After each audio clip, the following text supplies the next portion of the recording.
అదే RTV app వార్తల్ని క్షణాల్లో చదివే అవకాశం ఉంటుంది. ఒక న్యూస్ పేపర్, ఒక టెలివిజన్ ఛానల్ మీ చేతుల్లో ఎప్పుడూ ఉంటాయి. ఆగ్నేయ మధ్య బంగాళాఖాతంలో ఏర్పడ్డ అల్పపీడనం కాస్త చిక్కోలు జిల్లా మొత్తంగా విస్తారంగా వర్షాలు కురుస్తున్నాయి. వచ్చే 3 రోజుల్లో కూడా వర్షాలు విస్తారంగా కురుస్తున్న వాతావరణ హెచ్చరికల నేపథ్యంలో జిల్లా యంత్రాంగం అప్రమత్తమైంది. ఈ విషయంలో జిల్లా కలెక్టర్ స్వప్నిక్ వెల్కర్ ప్రస్తుతం అంతా ఉన్నారు. చూస్తే కనుక ఈ విషయంలో ఎటువంటి జాగ్రత్తలు చేపడుతున్నారు? జిల్లాలో ఇప్పటికే వరి నాట్లు విస్తారంగా వేశారు. కోస్టల్ కూడా చాలా హారబుల్గా ఉంది. రానున్నటువంటి విపత్తు నుండి జిల్లా ప్రజలను కాపాడేందుకు ఎటువంటి చర్యలు చెప్పండి?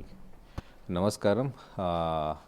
మెట్రలాజికల్ డిపార్ట్మెంట్ అంటే ఐఎండీ నుంచి మన దగ్గర ఉన్న ఇన్ఫర్మేషన్ ప్రకారమే మన శ్రీకాకుళం జిల్లాకి నిన్నటి నుంచినే భారీ వర్షం.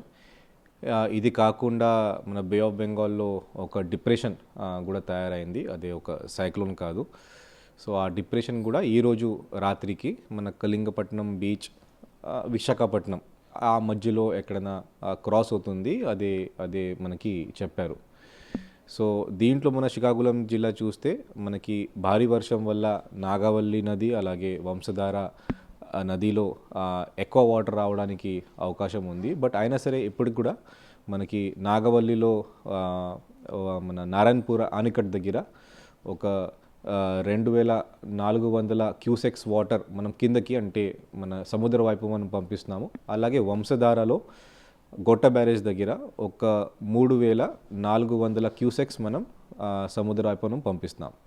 మనకి ఫస్ట్ వార్నింగ్ ప్రతి చోట్ల ఫస్ట్ వార్నింగ్ ఫ్లడ్ వార్నింగ్ ఇవ్వాలి అంటే ఒక 40,000 అలాగే 60,000. 40,000 మన నారాయణపూర్ ఆనికట్ దగ్గర, 60,000 మన వంశధారలో గొట్ట బ్యారేజ్ దగ్గర అక్కడ ఉంటేనే మనకి ఫస్ట్ వార్నింగ్ ఫ్లడ్ వార్నింగ్ మనకి ఇవ్వడం జరుగుతుంది. కాబట్టి మన దగ్గర చాలా కుషన్ ఉంది. అది కూడా ఇంకా క్యాచ్మెంట్ ఏరియాలో వర్షాకాలం ఎక్కువ అవుతుంది, మరి ముఖ్యంగా ఒడిశా పక్కన ఉన్న ఒడిశా ప్రాంతంలో. కాబట్టి అక్కడి నుంచి ఒక 12,000 క్యూసెక్స్ వాటర్ మనకి వంశధార గొట్ట బ్యారేజ్ దగ్గర రావడానికి అవకాశం ఉంది. అదే మనకి పైనుంచి వచ్చిన ఇన్ఫర్మేషన్. ఇప్పటికైనా ఏమైనా సూచనలు ఒడిశా నుండి వచ్చి అక్కడ నుంచి మనకి సో అంటే ఒడిశా నుంచి కాదు, బట్ కానీ మనకి ఐఎండి నుంచినే వచ్చింది. సో కాబట్టి 12,000 కూడా వస్తే, బట్ కానీ 40,000 నుంచి మనకి చాలా దూరం ఉంది. ఓకే, సో క్వశ్చన్ చాలా ఎక్కువ ఉంది. సో కాబట్టి ఫ్లడింగ్ అలాంటి నదులకి మనకి రావు. బట్ కానీ మనకి బాగా వర్షం పడితే లోకలైజ్డ్ ఫ్లడింగ్ రావచ్చు. లోకలైజ్డ్ ఫ్లడింగ్ అంటే ఒక ఏరియాలో చాలా బాగా ఎక్కువ వర్షం పడింది అంటే అక్కడికక్కడ వాటర్ కొంచెం స్టాగ్నేట్ అయ్యి కొంత టైం తర్వాత ఈ కెనాల్స్లో కానీ లేకపోతే నది పక్కన ఉన్న నదిలో కానీ లేకపోతే సముద్రంలో పంపించడం జరుగుతుంది. అల్పపీడన ప్రభావంతోనే తీరం చాలా అల్లకల్లోలంగా ఉంది. మత్స్యకారులకు ఎటువంటి సూచన చేస్తుంది? నదీ పరివాహక ప్రజలకు కూడా ఎటువంటి సూచన చేస్తుంది? సో ఇది వర్షాకాలం గురించి. రెండోది డిప్రెషన్ గురించి. సో డిప్రెషన్ గురించి మనకి ఇప్పటి నుంచి అంటే గత ఒక 2-3 డేస్ నుంచే మనం అందరూ కోస్టల్ మండల్స్లో మనకి ఒక 13 కోస్టల్ మండల్స్ ఉన్నాయి.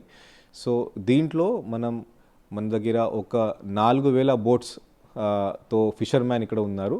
ఆ ఫిషర్ మ్యాన్ ప్రతి ఒక్కరు వాళ్ళు ఎక్కడ బయటకి వెళ్ళకూడదు, అంటే సముద్రంలో వెళ్ళకూడదు, వేటకి వెళ్ళకూడదు. అది ముందుగానే చెప్పడం జరిగింది. ఈరోజు కూడా నేను పొద్దున జాయింట్ డైరెక్టర్ ఫిషరీస్తో మాట్లాడి మళ్ళీ ఒకసారి అదే కన్ఫర్మ్ చేసాం. సో ఎవరు వెళ్ళట్లేదు, అది ఒకటి. రెండోది మనం ఇప్పుడు కొత్తగా ఈ మన స్విమ్మర్స్ కూడా అక్కడక్కడ మనం పెట్టాం. ఒకవేళ ఎవరొకరు వెళ్ళారంటే మరి అదే ప్రమాదం జరుగుతుంది కాబట్టి అక్కడ బోట్స్తో పాటు స్విమ్మర్స్ కూడా మనం పెట్టాము. ఇది కాకుండా లైఫ్ జాకెట్స్ కూడా మన దగ్గర ఉన్నాయి, కొత్తగా కొనడం కూడా జరుగుతుంది. సో ప్రతి ఒక్క మండల్లో కొన్ని పాయింట్స్లో మనం ఈ లైఫ్ జాకెట్స్ కూడా మనం పబ్లిక్కి మనం ఇస్తున్నాం. ఇది అంటే పబ్లిక్ దగ్గర మన దగ్గర ఒక కామన్ ప్లేస్లో మనం పెడుతున్నాం. ఇది కాకుండా మన దగ్గర సైక్లోన్ షెల్టర్స్ ఉన్నాయి. ఇప్పుడు సైక్లోన్ రావట్లేదు, అయినా సరే ఇది ఒక ఆపర్చునిటీ తీసుకొని ఆ సైక్లోన్ షెల్టర్స్ ఎలా ఉన్నాయి, ఇప్పుడు ఏదైనా మైనర్ రిపేర్స్ ఉన్నాయా లేదా, అన్నీ బాగానే ఉన్నాయని చెప్తున్నారు. బట్ అయినా సరే క్లీన్ చేసుకొని అక్కడ కూడా ఒక రాత్రి ఉండే విధంగా మనం అక్కడ ఏర్పాటు చేశాము. ప్రతి ఒక్క కోస్టల్ మండలికి ఒక స్పెషల్ ఆఫీసర్ కూడా మనం పెట్టాము. చాలా సీనియర్ ఆఫీసర్, డిప్యూటీ కలెక్టర్ ర్యాంక్కి ఒక ఆఫీసర్ కూడా పెట్టాం. ఆఫీసర్ అంటే అక్కడ వెళ్ళి సైక్లోన్ షెల్టర్ బాగుందా లేదా, అక్కడ ఓవర్ హెడ్ ట్యాంక్లో ప్రతి ఒక్క విలేజ్లో నీళ్ళు ఉందా లేదా. ఇది కాకుండా మనకి కమ్యూనికేషన్ టవర్స్ ఉంటాయి. ఈ ఎయిర్టెల్, రిలయన్స్ అలాగే బిఎస్ఎన్ఎల్ టవర్స్ ఉంటాయి. ప్రతి ఒక్క టవర్ దగ్గర జనరేటర్ ఉందా లేదా, పనిచేస్తుందా లేదా, ఆ జనరేటర్లో కావాల్సిన డీజిల్ పెట్రోల్ అది అంతా ఉందా లేదా అది వాళ్ళు చెక్ చేస్తారు. ఇది కాకుండా మరీ ముఖ్యంగా మనం ప్రతి ఒక్క మన శ్రీకాకుళం డిస్టిక్లో ఉన్న మరీ ముఖ్యంగా కోస్టల్ ఏరియాస్లో ఉన్న విలేజర్స్కి మనం ముందుగానే చెప్పాము, ఈరోజు రాత్రి అప్రమత్తంగా ఉండాలి. దయచేసి మీరు ఏదైనా కచ్చా హౌసెస్లో గుడిసిలో ఏదైనా ఉంటే దయచేసి పక్కన ఉన్న పక్క హౌస్లో వెళ్ళండి. లేకపోతే మన సైకో సెంటర్స్ కూడా ఉన్నాయి, అక్కడ కూడా వెళ్ళొచ్చు. లేకపోతే గవర్నమెంట్ బిల్డింగ్ ఎక్కడైనా పక్కన స్ట్రాంగ్గా ఉంది అక్కడ కూడా మీరు వెళ్ళొచ్చు. సో కాబట్టి ఆ పని మీద విఆర్ఓ అలాగే సచివాలయం సిబ్బంది వాళ్ళందరూ ఆ ఊర్లోనే ఉండి వాళ్ళు ఇప్పుడు ఈరోజు పనిచేస్తున్నారు. ఇది కాకుండా మనకి ఒక కంట్రోల్ రూమ్ మన డిస్టిక్లో ఏర్పాటు చేసాము, డిస్టిక్ లెవెల్లో ఏర్పాటు చేసాము. అలాగే మండల్ లెవెల్లో కూడా 30 మండల్కి 30 కంట్రోల్ రూమ్స్ కూడా అక్కడికక్కడే మనం ఏర్పాటు చేసాం. ఆ నంబర్స్ కూడా పబ్లిక్కి మీడియా మిత్రుల ద్వారా మనం ప్రతి ఒక్కరికి మనం ఇస్తున్నాం. ఇది కాకుండా లోకల్ ఉన్న పబ్లిక్ రిప్రజెంటేటివ్ కూడా చెప్పడం జరిగింది. సో అప్రమత్తంగా ఉండాలి అందరూ. దయచేసి భయపడడానికి ఏం ప్రాబ్లం లేదు, ఏదైనా ఉంటే మనం సిద్ధంగా ఉన్నాం. బట్ కానీ మీరు ఎక్కడైనా ఈరోజు రాత్రి దయచేసి బయట వెళ్ళకూడదు. స్ట్రాంగ్ బిల్డింగ్లో ఉండాలి, మంచి బిల్డింగ్లో ఉండాలి. ఏదైనా గుడిసిలో ఉంటే, హట్లో ఉంటే, కచ్చా బిల్డింగ్లో ఉంటే దయచేసి అది ఉండకూడదు, అది చెప్పడం జరిగింది. మన రివర్ వైపు ఇంకా ఎక్కడన్నా బ్రీచెస్ అయ్యే అవకాశం ఉంటే మన దగ్గర ఒక 8 మండలు ఉన్నాయి రివర్ మన బ్యాంక్స్లో ఉన్న ఈ మండల్స్లో కూడా అక్కడ లస్కర్స్ మనం పెట్టాం.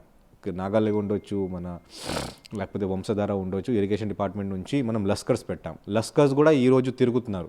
ఎక్కడెక్కడ బ్రీచ్ అయ్యే అవకాశం ఉంది అక్కడ ఇమీడియట్లీ శాండ్ బ్యాగ్స్ కానీ లేకపోతే అక్కడ జేసీబీ ప్రోక్లీనర్ తీసుకొని అక్కడ ఇమీడియట్లీ ఆ బ్రీచెస్ మళ్ళీ రెక్టిఫై చేయడానికి మనం అక్కడ సిబ్బందిని కూడా మనం ఏర్పాటు చేసాం.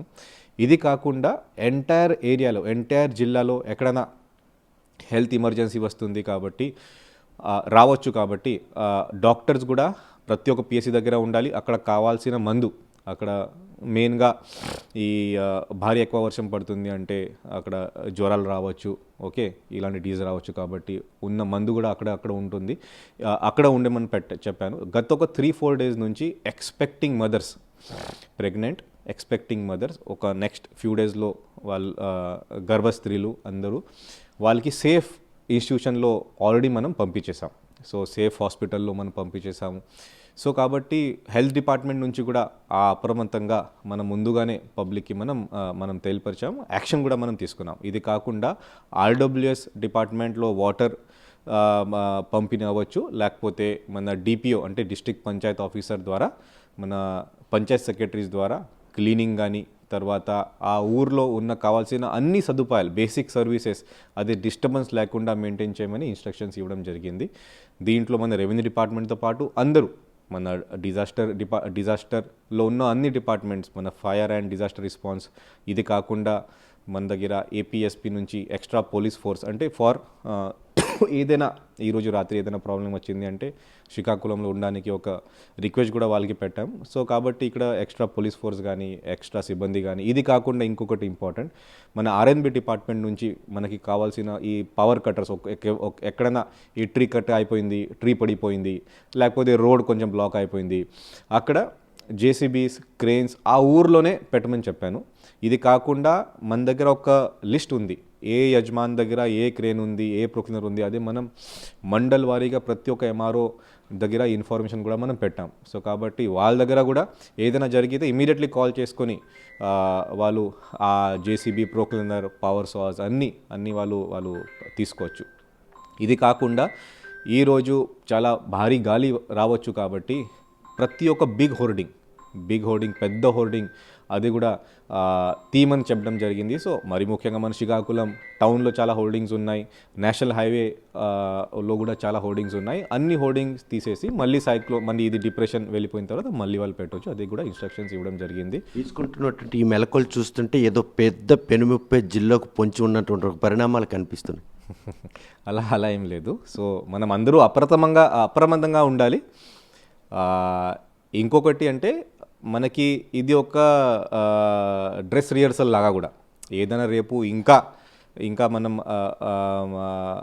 మన తుఫాన్ వస్తే మనం రెస్పాండ్ అవ్వాలి, దీనికి ఒక ఎగ్జాంపుల్ కూడా ఈసారి మనం అన్ని ఎక్స్పీరియన్స్ తీసుకొని మన సైక్లోన్ షెల్టర్స్ నేను చెప్పాను అక్కడ ఇంకా ఎలా బాగా చేయొచ్చు, అది కూడా మనం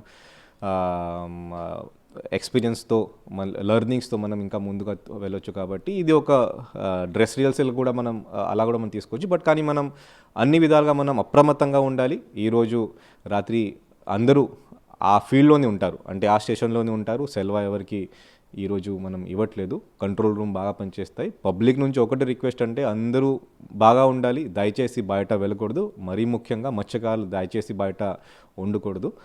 సో ఏదైనా ఇష్యూ ఉంటే మన కంట్రోల్ రూమ్లో నంబర్లో దయచేసి మీరు కాల్ చేస్తే ఇమీడియట్లీ మన రెస్పాన్స్ టీమ్ అక్కడ రావడం జరుగుతుంది. రైతుల విషయంకి వచ్చారు, ఖరీఫ్లో సుమారు 2,70,000 హెక్టార్లు వైద్యం చేస్తున్నారు. వరి కూడా మొత్తం ఈలింగ్ అయిపోయింది. ఈ టైంలో కనుక రైతులకు ఎటువంటి సూచన చేస్తున్నారంటే కాలువలు కూడా మూసేశారు, నదుల్లో నీరు కూడా కిందకు వదిలేశారు.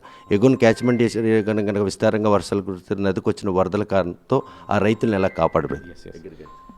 సో మనకి ఇంకొకటి అంటే ఎక్కడెక్కడ సోయింగ్ అయిపోయింది, ఎక్కడెక్కడ ఇప్పుడు పంట కూడా ఒక మంచి స్టేజ్కి వచ్చింది, అక్కడ మనం ఈ కెనాల్స్ మనం పూర్తిగా మనం ఆపేసాం. కెనాల్స్తో పాటు ఈ సబ్ డెలివరీ లైన్స్ ఉంటాయి, ఓకే, ఇరిగేషన్ కెనాల్స్ ఉంటాయి, ఛానల్స్ ఉంటాయి, అది కూడా మనం ఆపేసాం. అయినా సరే ఎక్కడైనా ఇంకా వాటర్ లాగింగ్ పరిస్థితి ఉంటే అక్కడ village horticulture assistant, village agriculture అసిస్టెంట్స్తో పాటు విఆర్ఓస్ కూడా పంపించి అక్కడ నుంచి ఇమీడియట్లీ ఆ నీళ్ళు బయట వెళ్ళేలాగా, అంటే కెనాల్ వైపు ఒక ట్రెంచ్, చిన్న ట్రెంచ్ కొట్టేసాక బయట వెళ్ళేలాగా మనం ఇన్స్ట్రక్షన్స్ ఇచ్చాము. ఇది కాకుండా కొన్ని లో లయింగ్ ఏరియాస్ ఉన్నాయి, మన దృష్టికి ఉన్నాయి. అక్కడ ముందుగానే ఫార్మర్కి చెప్పడం జరిగింది ఇలాంటి ఇష్యూస్ రావచ్చు. సో వాళ్ళు కూడా అప్రమత్తంగా ఉన్నారు. అయినా సరే ఇంకా చాలా భారీ ఎక్కువ వర్షం వచ్చింది, పూర్తిగా ఇష్యూ వచ్చింది అంటే డెఫినెట్గా వాళ్ళకి ఈ డిజాస్టర్ మేనేజ్మెంట్ కింద ఫండ్ కింద వాళ్ళకి కాంపన్సేషన్ కూడా ఇవ్వడం జరుగుతుంది. బట్ కానీ ఆ పరిస్థితికి రాకూడదు కాబట్టి ముందుగానే ఆల్ ద ఫార్మర్స్కి మన అగ్రికల్చర్ డిపార్ట్మెంట్ అలాగే హార్టికల్చర్ డిపార్ట్మెంట్ సిబ్బంది ద్వారా ముందుగానే తెలియపరచడం జరిగింది. చూస్తే కనుక వస్తున్నటువంటి ఈ పెనుముప్పు నుండి జిల్లా ప్రజలనే కాకుండా రైతులకు పంట నష్టం జరగకుండా, మత్స్యకారుల తాలూకు ఆస్తులు ధ్వంసం కాకుండా ఉండేందుకు మాత్రం అన్ని చర్యలు చేపడుతున్నాం. ఐఎండీ ఇచ్చిన సూచనల మేరకు ఎటువంటి అసౌకర్యం అంటే విద్యుత్ సరఫరా కానీ, చెట్లు ఒరిగి అదే తాగునీటి సరఫరా కానీ, వైద్యం సంబంధించినటువంటి వైద్యం మందులు అందుబాటులో కానీ ఇటువంటివి ఏవీ లోటు లేకుండా అన్ని ఏర్పాట్లు చేస్తున్నాం. అవసరం అనుకుంటే స్పెషల్ ఫోర్స్ ఎన్డీఆర్ఎఫ్ కానీ ఎస్టీఆర్ఎఫ్ టీంను కూడా రిజర్వ్ పెట్టుకున్నాం. అన్ని శాఖల అధికారుల సమన్వయంతో వస్తున్నటువంటి పెనుముప్పును మాత్రం జిల్లా ప్రజల నుండి కాపాడాలి. తీర ప్రాంతంలో మత్స్యకారులు మాత్రం ఎవరూ కూడా వేటకు వెళ్ళొద్దని ఇప్పటికే చెప్పడం జరిగింది. వస్తున్నట్టు మరో 3 రోజుల్లో విస్తారంగా వర్షం కురిస్తే నాగావళి, వంశధార నదులు క్యాచ్మెంట్ ఏరియాలో కనుక వరదలు విస్తారంగా వర్షాలు కురిసినట్టయితే నదులకు వరద పోటు వచ్చే పరిస్థితి ఉన్నట్టు ముందస్తు జాగ్రత్త చర్యల్లో భాగంగానే కాలువల నీళ్లు పెట్టి మడ్డు వలస, అదేవిధంగా ఏదైతే గొట్టా బ్యారేజ్ గేట్లు ఎత్తేసి దిగువ నీరు పెట్టడం జరిగింది. రైతులకు విషయం మాత్రం పంట పోకుండా ఉండేందుకు నీరంతా కూడా ఖాళీ చేయమని అగ్రికల్చర్ అధికారులకు, వైద్యులు అందుబాటులో ఉండాలని చెప్పేసి వైద్య శాఖ అధికారులకు, అదేవిధంగా పారిశుద్ధ్యం R&B రహదారులు ఎక్కడైనా కనుక డ్యామేజ్ అయితే వెంటనే వాటిని పునరుద్ధరించే విధంగా యంత్రాలు అందుబాటులో నుంచి నదీ పరివాహక ప్రాంతాల్లో కొన్ని గట్టుల దగ్గర మాత్రం వీకేజ్ని లస్కర్లతో పర్యవేక్షిస్తున్నాం. ఎక్కడైనా కనుక డ్యామేజ్ జరుగుతుందనే విషయం కనుక తమ దృష్టికి వస్తే వెంటనే రక్షిత చర్యలు చేపట్టేందుకు తాను చేస్తున్న ప్రయత్నంలో అధికారులు మాత్రం సిద్ధంగా ఉన్నారు. ఎవరికి కూడా సెలవులు ఇచ్చే పరిస్థితి. ఈ రాత్రి గండం గట్టెక్కితే రేపటి నుంచి విస్తారంగా వర్షాలు కురవడంతో పాటు గాలి తీవ్రత కూడా ఉంటుంది. కాబట్టి చెట్లు కూలి విద్యుత్ సరఫరాకి ఎక్కడ అంతరాయం జరగకుండా ఉండేందుకు అవసరమైన అన్ని చర్యలు చేపట్టామని కలెక్టర్ స్పష్టం చేస్తున్నారు. వీడియో జర్నలిస్ట్ రామకృష్ణతో సత్యం, RTV శ్రీకాకుళం. మరిన్ని వీడియోస్ కోసం ఛానల్ ని సబ్స్క్రైబ్ చేయండి, లేటెస్ట్ అప్డేట్స్ కోసం వాట్సాప్ ఛానల్ ని ఫాలో చేయండి అండ్ లింక్ డిస్క్రిప్షన్ లో ఉంది.